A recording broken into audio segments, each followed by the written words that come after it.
I want to welcome everybody back to another episode of Grace, Grit, and Grounds. It's exciting to be able to be with you again, and the images that you're looking at right now are that of that Indiana warehouse that I have mentioned in a few of my podcasts in the past. And this is where the story begins. A couple weeks ago, a friend of mine and I went back to the lumber mill to find some unique pieces. I was looking for something unique. These are some of the things that I look for, something odd, something different, something that has some character, if you will.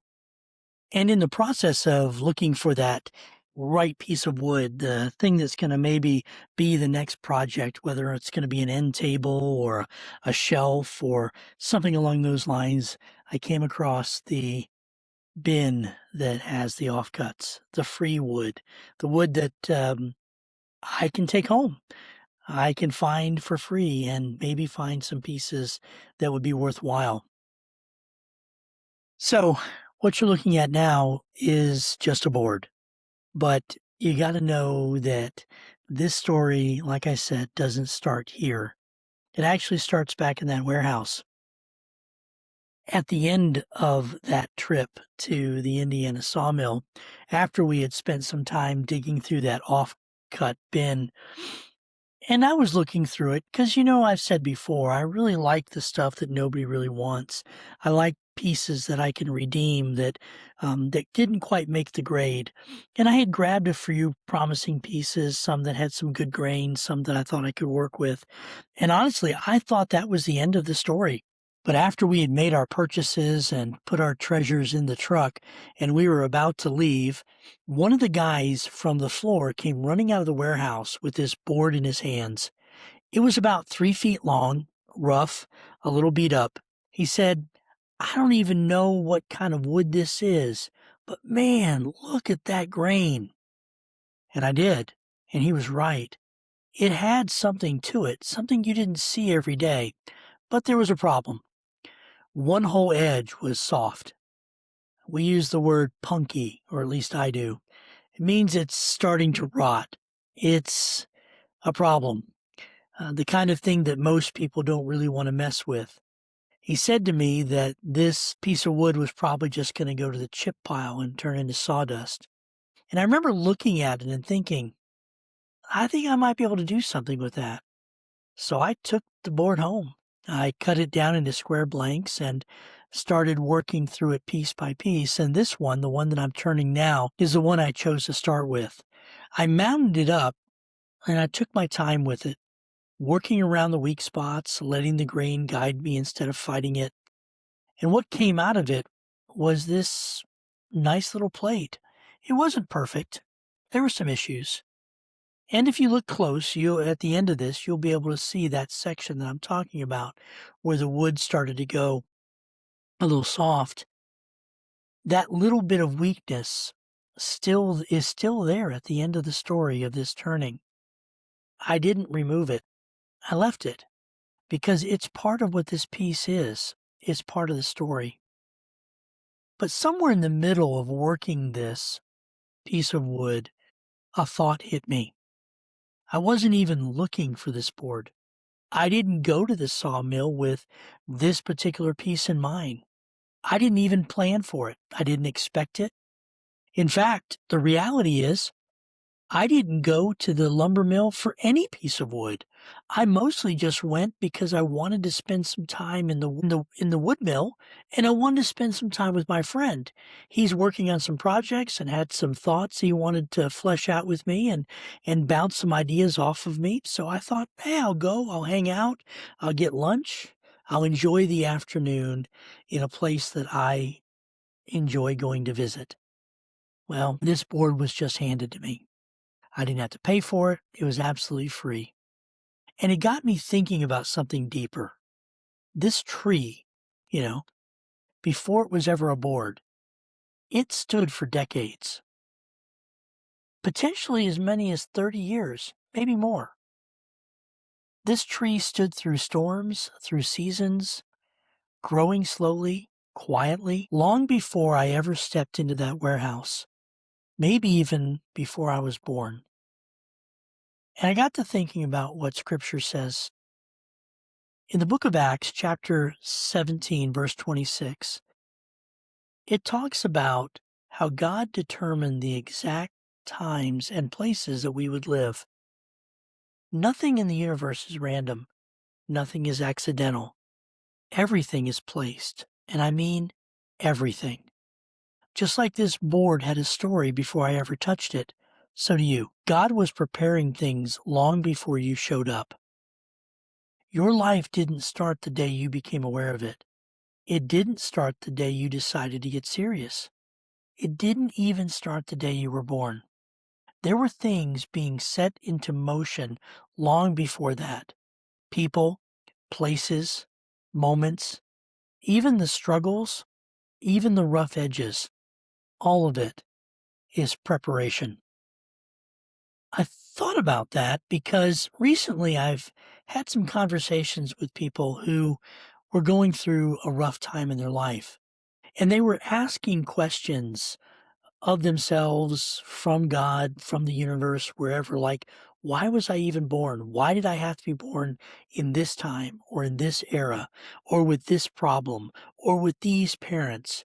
And they were really wrestling with some existential questions, and it was hard to fully answer that. And I had all those thoughts rolling through my brain as I'm working this piece of wood. And I realized that there are things that we all wrestle with because sometimes we feel like that board. We feel a little rough, a little worn, maybe even a little too far gone in some areas. Maybe we're like the piece that gets tossed into that pile to become wood chips. Not useful, not needed, definitely not worth the effort. But here's the truth to answer that question. God doesn't waste material. Where others see something to be discarded, He sees something to shape. Where others see weakness, He sees character. Where others see the end of the story, He sees the beginning of something new and truly amazing. You can see I'm making a plate. It's not really going to be anything super special in comparison to the projects I've made and the things that I've worked with. And you guys know I like to work with walnut. It's a beautiful wood. This isn't walnut. This is something different. And I'll be honest, I have no clue what this wood is. But I'm still trying to deal with that punky part. I'm still trying to sand it to keep it honest, to move forward, to make it simple, but yet useful. And I think this plate carries that story. It carries a story that is truly simple. And who knows where it goes from here? At the end of the day, maybe this plate will sit on a table somewhere. Maybe it'll hold something meaningful to the person who owns it. Maybe one day it'll get passed down to grandkids and kids.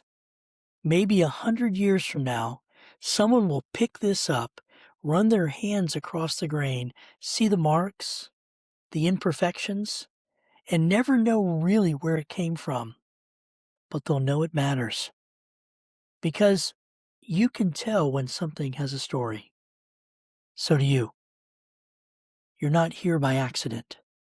You're not late. You're not overlooked. You have been prepared. And whatever season you're in right now, whether it feels polished or it feels rough, God is still working the piece. So don't rush the process. Don't throw yourself away too early. Don't believe for a second that your story is finished. Because the same God who prepares the tree is the one who shapes the final piece. And maybe that's what you needed to hear today. Not that everything is finished, but that it's still being formed. Because we spend so much of our lives trying to rush to the final version of ourselves, trying to sand everything smooth, to cover every flaw, to get to the place where we finally feel, done. But that's not how this works. The value isn't just in the finished piece. It's in the hands that are shaping it. You don't rush a piece like this. You pay attention to it. You adjust. You slow down when you need to. You let the grain speak when it has to. You work with what's there, not with what you wish was there. And sometimes you leave parts in the piece that tell the truth about where it came from. So if you're in a season right now where things feel unfinished, where parts of your life still feel a little rough around the edges, where you're wondering if anything good can really come from it, don't walk away from the lathe too early. Don't throw the piece out before the work is done. Because the same God who prepared everything before you got here is still present in the process you're in right now. He's still shaping. He's still refining. He's still working something into your life that you may or may not even fully see yet. And one day, you're going to look back and you're going to realize that the parts you almost gave up on were the very places where the beauty came from. So stay with it. Stay steady. Stay faithful. Stay faithful in the small work. Trust the hands that are shaping your life, even when you don't understand what he's doing. Because in the end, it's not about what you become. It's about who you're becoming in his hands. If this spoke to you, if something I've said resonates with you, take a second to like and subscribe. It helps get this message in front of people who might need it right now. Maybe share it with somebody who's in the middle of their own process, because they're not done either. I've enjoyed my time with you on this episode of Grace, Grit, and Grounds, and I look forward to our next meeting.